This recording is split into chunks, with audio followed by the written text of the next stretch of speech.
कहते हैं सोमवार के दिन की अष्टमी पढ़ने पर। कौन से दिन? सोमवार के दिन कौन सी तिथि? जम के बोलो। अष्टमी। सोमवार के दिन अगर अष्टमी तिथि पड़े और उस दिन अगर 5 बेलपत्र भगवान शिव को समर्पित कर दी जाए तो व्यक्ति जो सोचकर, जिस कामना से, जिस मनवांछित फल के लिए बेलपत्र चढ़ाता है, उसकी वो कामना मात्र 3 महीने में पूरी हो जाती है। मात्र 3 महीने। एक बात बहुत सुंदर है, ध्यान रखिएगा थोड़ा सा। कभी अगर मौका लगे, सोमवार की अष्टमी पड़ जाए, क्या पड़ जाए? सोमवार की, जम के बोलो जरा, अष्टमी। या तो सोमवार की अष्टमी पड़ जाए, या हर महीने शिवरात्रि आती है, हर महीने आती है, या तो सोमवार की अष्टमी पड़ जाए या फिर सोमवार की शिवरात्रि पड़ जाए, हर महीने आती है।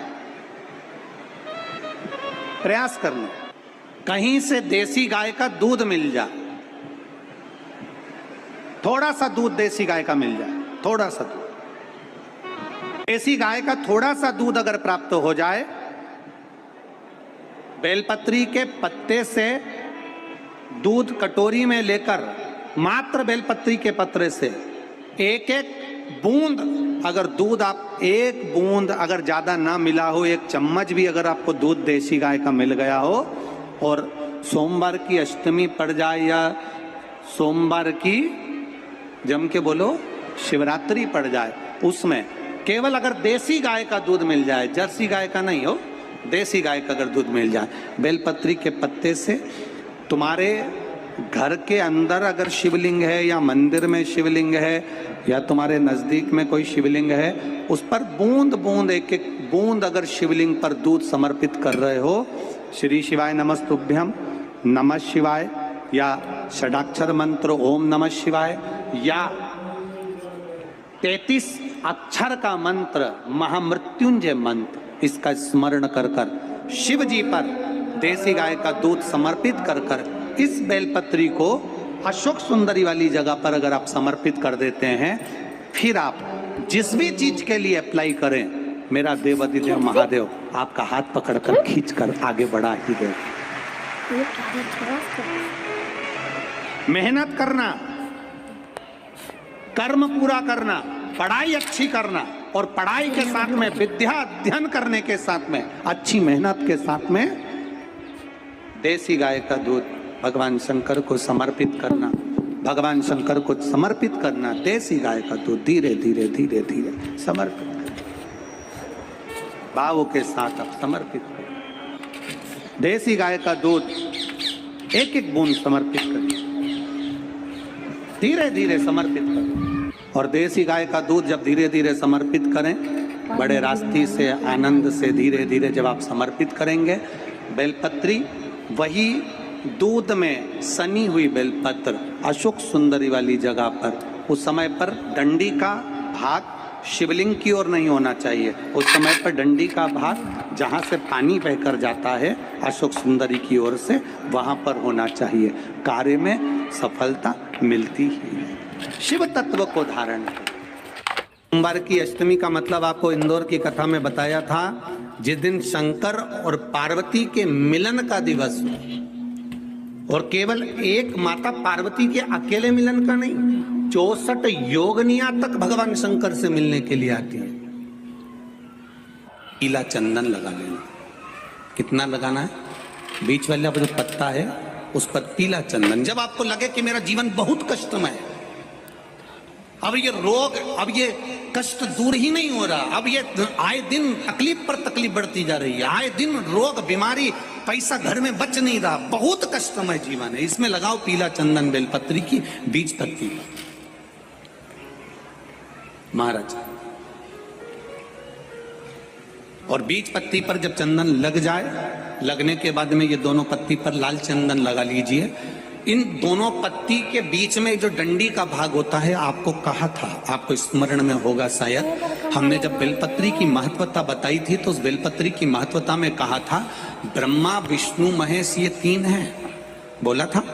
बीच में ये बड़ी पत्ती से लेकर जो 2 पत्तियां होती हैं, इनके बीच में जो जगह बचती है, इसमें मां पार्वती के 64 योगनियां, मां पार्वती अपनी पूर्ण सिद्धि के साथ में जितनी भी देवी के स्वरूप हैं, वो माता 64 योगनियां देवी के स्वरूप में यहां पर विराजमान होती हैं। 2 पत्ती के नीचे से जो डंडी होती है नीचे तक, ये पूरी डंडी में 33 कोटि देवी देवताओं विराजमान होते हैं इस पूरी डंडी के अंदर। तो ये बीच वाली पत्ती है, ये जो बीच वाली पत्ती का जो भाग होता है, इस पत्ती के भाग में शहद का प्रयोग कर यहाँ पीला चंदन, लाल चंदन, शहद का प्रयोग कर इसी तरह से पकड़कर ये बेलपत्री की जो डंडी है वो अशुक सुंदरी पर जब आप समर्पित करें तो जहां से जल बहता है उस ओर पर इस पत्ती को चढ़ाकर केवल आपके हृदय की बात कहकर देवाधिदेव महादेव से कोई भी शिव जी का मंत्र, पंचाक्षर नमः शिवाय, षडाक्षर ओम नमः शिवाय, श्री शिवाय नमस्तुभ्यम, या महामृत्युंजय मंत्र, जो शिव का मंत्र हो आपके पास में, उसको बोलते हुए देवाधिदेव महादेव को धीरे धीरे जल की धार चढ़ाना प्रारंभ करो। जल की धार जब पूर्ण होने लगे, उसमें थोड़ा जल बचे, तब अशुक सुंदरी पर जो तुमने बेलपत्र चढ़ाई है वहां उस जलधार को चढ़ाएं। ये प्रयोग आपको केवल सोमवार की अष्टमी पढ़ने पर ही करना है। कौन से दिन करेंगे? जम के बोलिए जरा।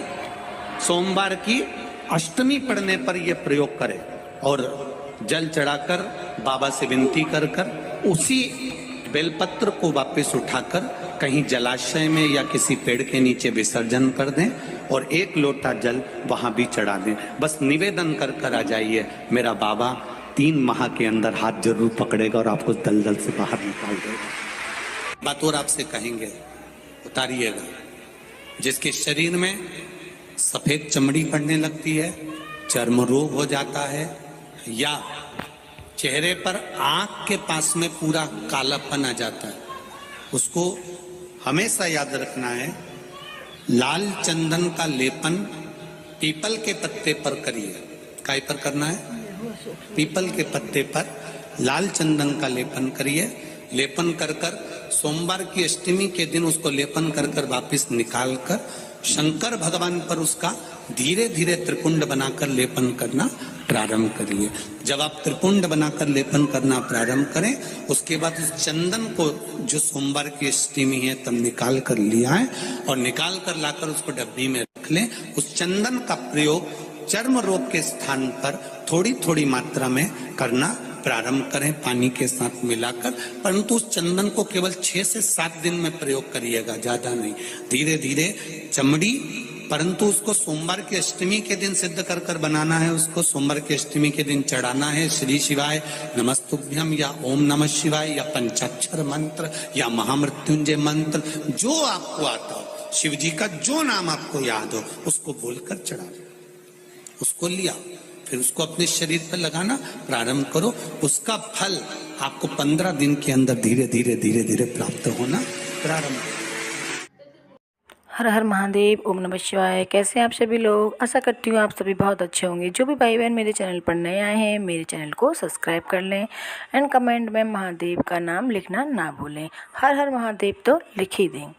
देखिए, करना क्या है आपको, जिस व्यक्ति के शरीर पे चर्म रोग है या कोई भी अन्य बीमारी है, तो उस व्यक्ति के लिए बहुत ही सरल उपाय बताया है प्रदीप मिश्रा जी ने। सिर्फ प्राण के उपाय हैं जो हम आपको बताने का प्रयास कर रहे हैं। कथा के उपाय हैं जिन उपायों को हम सरल तरीके से बताने का उपाय आपको कर रहे हैं।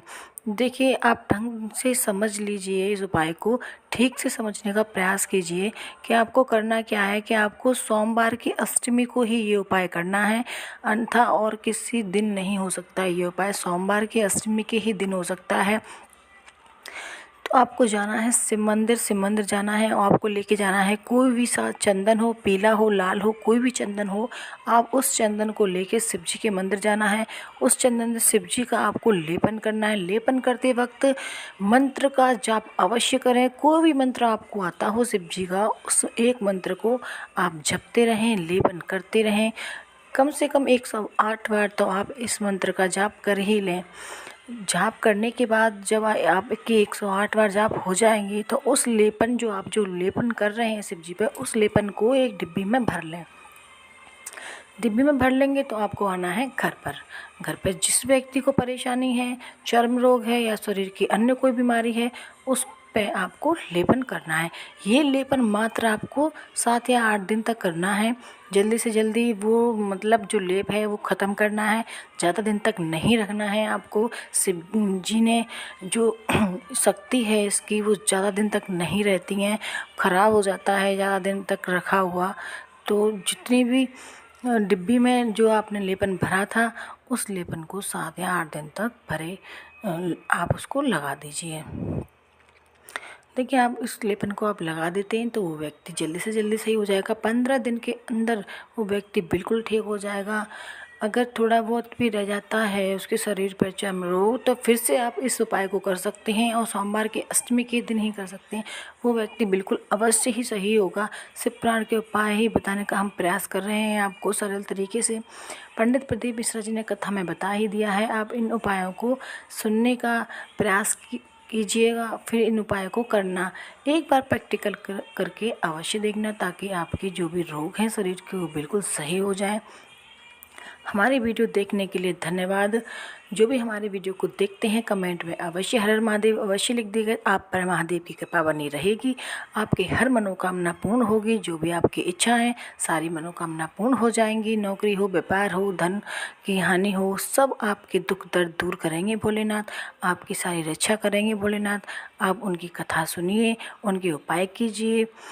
हमारे वीडियो देखने के लिए चैनल को सब्सक्राइब अवश्य कर लेना, ताकि ऐसे ही वीडियो की जानकारी आपको मिलती रहे, आपके सारे दुख दर्द दूर होते रहें।